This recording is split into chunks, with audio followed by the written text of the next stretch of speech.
میں پریویس اردو کی کلاس میں آپ کا استقبال ہے۔ میں پہلے پرچے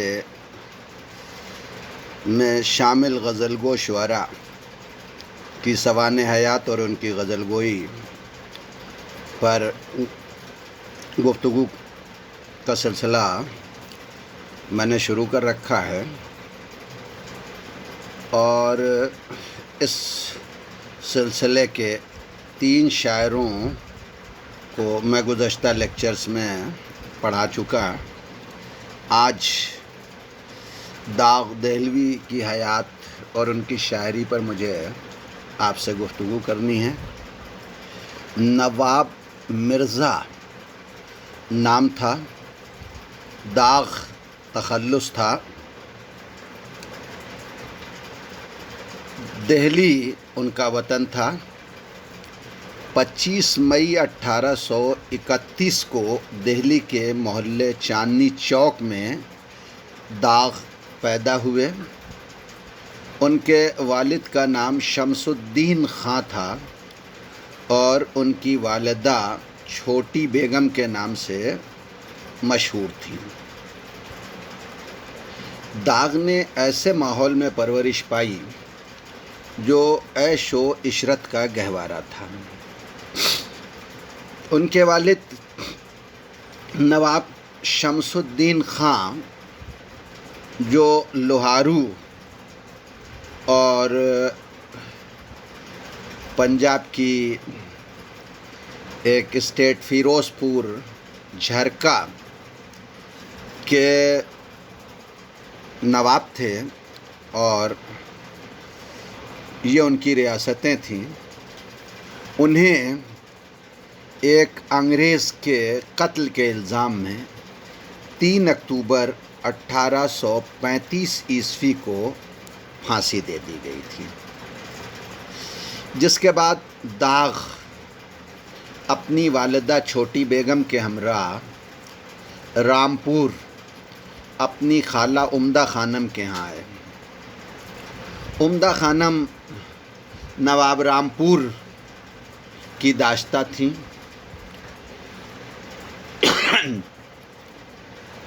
اور ابتدائی تعلیم و تربیت داغ نے رامپور کے نوابی ماحول میں حاصل کی۔ 14 سال کی عمر میں وہ واپس دہلی آ گئے۔ 1844 میں مرزا محمد سلطان بہادر شاہ ظفر کے ولی عہد نے جب ان کی والدہ سے نکاح کر لیا تو وہ رامپور سے لال قلعے میں منتقل ہو گئے، اور یہاں بھی ان کی تعلیم و تربیت کا غیر معمولی انتظام ہوا۔ انہوں نے اس زمانے کے مشہور فارسی داں سید احمد حسین سے فارسی اور درسی کتابیں پڑھیں۔ سید امیر کش پنجہ دہلوی بہت ہی مشہور خوشنویس تھے دہلی کے، ان سے انہوں نے فن خوشنویسی سیکھی۔ بانک، پھیکتی، گھڑ سواری، تیر اندازی اور بندوق چلانے کا فن اس زمانے کے جو مشہور اساتذہ سے تھے ان سے سیکھا۔ داغ کو بچپنے سے شاعری کا شوق تھا۔ خود ان کی والدہ چھوٹی بیگم بھی شعر گوئی سے شغف رکھتی تھیں اور گاہے بگاہے شعر کہتی رہتی تھیں۔ ان کی کچھ غزلیں شمس الرحمن فاروقی نے اپنے مشہور زمانہ ناول کئی چاند تھے سرے آسماں میں نقل بھی کی ہیں۔ انہیں یہ شعر گوئی کا شوق اپنی والدہ اور اپنے والد کی طرف سے منتقل ہوا، اس لیے کہ نواب شمس الدین خاں کو بھی، وہ خود شاعر نہیں تھے لیکن شعر و شاعری کا بہت اچھا اور ستھرا ذوق رکھتے تھے، تو انہیں یہ شاعری وراثت میں ملی تھی۔ ابتدا میں جب انہوں نے شاعری شروع کی تو 2-4 غزلوں پر ولی عہد بہادر مرزا فخرو سے اصلاح لی، اور مرزا فخرو خود چونکہ شیخ ابراہیم ذوق کے شاگرد تھے، بہادر شاہ ظفر بھی جو ہے وہ شیخ ابراہیم ذوق کے شاگرد تھے، قلعہ معلیٰ میں بیشتر افراد جو شاعری کر رہے تھے ان کا سلسلہ کسی نہ کسی اعتبار سے شیخ ابراہیم ذوق سے تھا۔ مرزا فخرو کے مشورے پر نواب مرزا داغ دہلوی بھی ذوق کے شاگرد ہوئے۔ 14 برس تک شیخ ابراہیم ذوق سے نواب مرزا داغ نے اپنے کلام پر اصلاح لی اور فن شاعری کے اسرار و رموز سیکھے۔ قلعہ معلیٰ میں اور قلعہ معلیٰ کے ماحول میں رہ کر داغ کو جس ٹکسالی زبان کو سننے، سمجھنے اور سیکھنے کا موقع ملا، وہ رگ و ریشے میں اتر کر ان کی زندگی کا حصہ بن گئی۔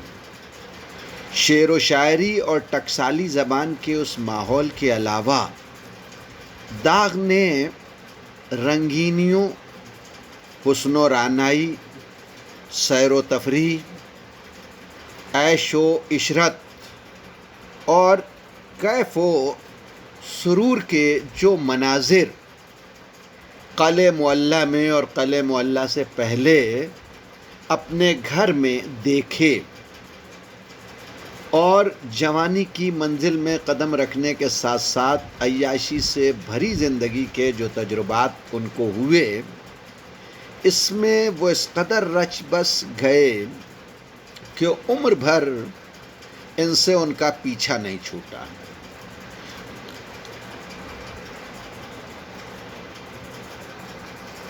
قلعہ معلیٰ کے زمانے میں جنس اور جنسی تعلقات کے نقوش ان کے دل و دماغ پر اس قدر سخت پڑ چکے تھے کہ روح کی گہرائیوں میں اتر گئے۔ خود ان کی والدہ اور خالہ کی نجی زندگیوں کے واقعات بھی ان کی نگاہ کے سامنے تھے، جن سے وہ متاثر ہوئے۔ 26 برس کی عمر تھی جب دہلی میں 1857 کا غدر کا ہنگامہ رونما ہوا اور داغ کو دہلی ترک کر کے رامپور آنا پڑا۔ داغ دہلی کی سکونت ترک کر کے جب رامپور آئے تو یہاں وہ نواب رضا محمد خاں کے دربار میں ملازم ہوئے۔ پھر نواب یوسف علی خاں ناظم نے اپنے یہاں جگہ دے دی۔ 1866 میں نواب یوسف علی خاں ناظم کے انتقال کے بعد رامپور کے تخت سلطنت پر ان کے بیٹے نواب کلب علی خاں متمکن ہوئے، تو انہوں نے داغ دہلوی کو اپنا استاد مقرر کر لیا۔ نواب کلب علی خاں نہایت شاعر اور دوست نواز تھے، شاعر نواز تھے اور دوست نواز تھے، اس لیے ان کی سرکار میں بہت سے اہم شعراء اس زمانے کے رامپور میں یکجا ہو گئے، جن میں مظفر علی یاسیر، بہر، عروج، امیر اللہ تسلیم، حکیم ضامن علی جلال، ذکی، امیر اور حیا وغیرہ تھے۔ اتنے شعراء کی موجودگی ان کے عہد میں رامپور میں تھی، لیکن وہاب اشرفی کے مطابق ان میں کوئی بھی ان کا حریف نہ تھا، اس لیے کہ وہ نواب رامپور کلب علی خاں کے استاد تھے، لہذا کسی معاصر شپقلش کا کوئی سوال ہی نہیں پیدا ہوتا۔ مارچ 1881 میں ایک بہت مشہور میلہ ہوا، جس میں بے نظیر میلہ جو ہے وہ ہوا، جس میں کلکتے کی ایک طوائف جس کا نام منی بائی تھا اور وہ شاعری بھی کرتی تھی اور اس کا تخلص حجاب تھا، وہ بھی نواب حیدر علی خاں کی دعوت پر شریک ہوئی۔ جیسے ہی داغ کی اس پر نظر پڑی، داغ اس پر 100 جان سے عاشق ہو گئے۔ حالانکہ اس وقت داغ کی عمر 50 برس تھی، لیکن عشق کے لیے عمر کا کوئی تعلق میرے خیال میں ہوتا نہیں ہے۔ 23 اور 24 سال تقریباً دونوں کے تعلقات رہے، جس میں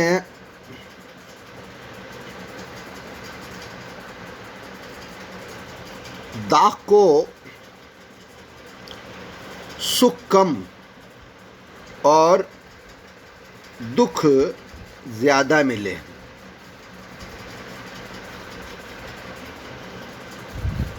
وہ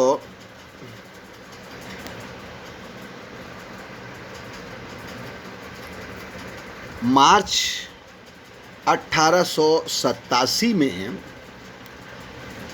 نواب کلب علی خاں نواب رامپور کا انتقال ہو جانے کے بعد بسلسلہ معاش داغ حیدرآباد گئے اور حیدرآباد کے نظام محبوب علی خاں نظام دکن کی خدمت میں ایک قصیدہ پیش کیا، لیکن انہیں وہاں کوئی خاص صلہ نہیں ملا اور وہ حیدرآباد سے واپس دہلی آ گئے۔ 1887 تک دہلی اپنی پرانی روش پر نہیں آئی تھی۔ دہلی کے حالات اس وقت بھی جو ہے وہ بہت سازگار نہ تھے، اس لیے دوبارہ قسمت آزمائی کے لیے داغ حیدرآباد گئے اور اس بار ان کی قسمت نے ان کا ساتھ دیا اور 450 روپے ماہوار پر نظام حیدرآباد کے دربار میں بحیثیت شاعر وہ ملازم ہو گئے۔ دھیرے دھیرے ان کی تنخواہ بڑھتی گئی اور 1000 تک پہنچ گئی۔ انعام و اکرام اس کے علاوہ تھے جو انہیں جو ہے وہ ملتے رہتے تھے۔ نظام حیدرآباد کی طرف سے انہیں بلبل جہاں، استاد شاہ، جہاں استاد، دبیر الدولہ جیسے خطاب، ناظم یار جنگ، نواب فصیح الملک، اس طرح کے خطابات سے وہ نوازے گئے۔ داغ کی جو شریک حیات تھیں جن کا نام فاطمہ بیگم تھا، وہ 1898 میں انتقال کر گئی۔ ان کے انتقال کے بعد داغ نہایت دل شکستہ رہنے لگے۔ نظام حیدرآباد نے انہیں اپنے ہمراہ لے کے 1899 میں کلکتہ گئے۔ وہ اس لیے نظام اپنے ساتھ کلکتہ لے گئے کہ سفر کے عالم میں شاید جو ہے وہ داغ کا دل بہل جائے۔ جب وہ کلکتہ آئے تو یہاں سے وہ منی بائی حجاب کو اپنے ہمراہ حیدرآباد لے آئے، جس پر وہ 20 برس پہلے ہی جو ہے وہ عاشق ہو چکے تھے۔ میں نے آپ کو ابھی بتایا کہ 1881 میں جب بے نظیر میلے میں جو ہے وہ کلکتے کی طوائف منی بائی آئی تھیں اور داغ نے ان کو دیکھا تو وہ 100 جان سے عاشق ہو گئے تھے، تو وہ ان منی بائی کو اپنے ہمراہ حیدرآباد لے آئے۔ لیکن اس زمانے میں حیدرآباد کے حالات ایسے نہیں تھے کہ داغ منی بائی حجاب کو کھلے طور پر اپنی زوجیت میں رکھتے، لہذا کچھ دنوں کے بعد منی بائی حجاب حیدرآباد سے واپس کلکتہ آ گئی۔ منی بائی حجاب کے کلکتہ آنے کے بعد بھی جو ہے وہ یہ تعلقات باقی رہے۔ داغ 200 روپے ماہوار اسے بھیجتے رہے۔ داغ کی زندگی کے آخری ایام بہت ناخوشگوار گزرے۔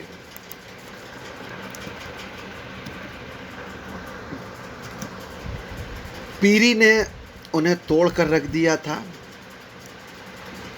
بیوی کے انتقال کا صدمہ الگ تھا، منی بائی حجاب کی مفارقت ایک الگ طرح کے غم کا سبب تھی۔ ان تمام غموں اور ضعیفی کے عوارض کی بنا پر وہ دن بدن دل شکستہ اور کمزور ہوتے گئے۔ علاج معالجے سے کوئی فائدہ نہ ہوا اور بالآخر 14 فروری 1905 کو ان کا انتقال ہو گیا۔ انہوں نے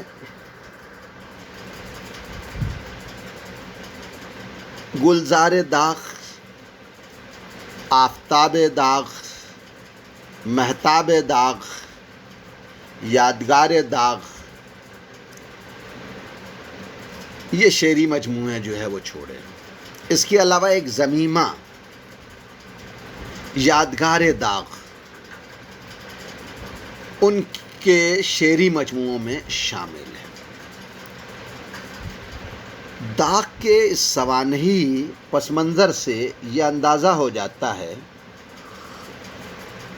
کہ وہ جس ماحول میں پلے بڑھے اور پروان چڑھے، اس ماحول نے اپنے تمام تر ناگفتہ بے حالات کے باوجود داغ کو جو کچھ دیا وہ عیش و عشرت سے لطف اندوز ہونے کے لیے کافی تھا۔ داغ کے اندر جو عیش و عشرت سے لطف اندوز ہونے کی خواہش تھی، حسن و جمال کی رعنائیوں سے لذت حاصل کرنے کی جو تمنا تھی، کیف و مستی کی فضاؤں سے سرور لینے کی جو آرزو تھی، اور بھرپور شباب کی رنگینیوں میں ڈوبے رہنے کی جو ہوس تھی، اور جنسی خواہشوں کے غلبے کے تحت حسین اور طرح دار عورتوں کی جوانی سے تلذذ حاصل کرنے کی جو حسرت تھی، اس سب نے بقول خلیل الرحمن اعظمی داغ کی شاعری میں شبابیات، عیاشی و ہوسناکی اور کھل کھیلنے کا انداز پیدا کیا۔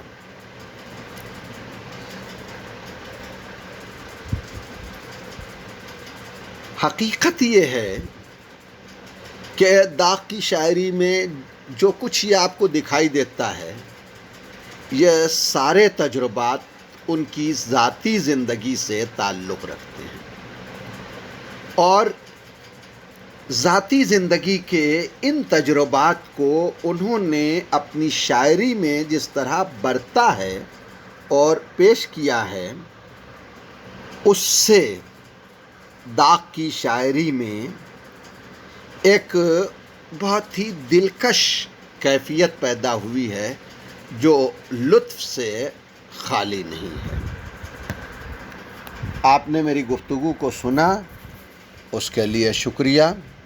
داغ کی شاعری پر اگلے لیکچر میں آپ سے گفتگو کروں گا، تب تک کے لیے اللہ حافظ۔